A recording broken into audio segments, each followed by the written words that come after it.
ভালোবাসতে বলছেন তাকে ভালোবাসবো, বাস এই ভালোবাসলেন। তো এই ভালোবাসবো কার জন্য বাসবো?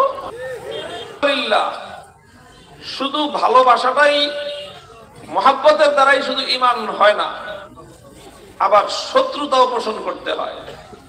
কি রাখতে হয়? দুশ্মনী রাখতে হয়। কি রাখতে হয়? কার সাথে দুশ্মনী রাখতে হয়? যার সাথে আল্লাহ দুশ্মনী রাখতে বলছেন তার সাথে দুশ্মনী রাখবো। তো যাকে আল্লাহ ভালোবাসতে বলছেন তার সাথে ভালোবাসবো তাকে, যার সাথে আল্লাহ শত্রুতা রাখতে বলছেন তার সাথে কোনো সম্পর্ক নাই। দুনিয়া উল্টা যাক, তোমার সাথে সম্পর্ক নাই, কারণ তুমি আল্লাহর দ্বীনের দুশমন, তুমি আল্লাহর দুশমন, সম্পর্ক থাকতে পারে না। সেখানে রক্তের সম্পর্ক মূল্যহীন হয়ে যায় যেখানে আল্লাহর সঙ্গে দুশমনী থাকে।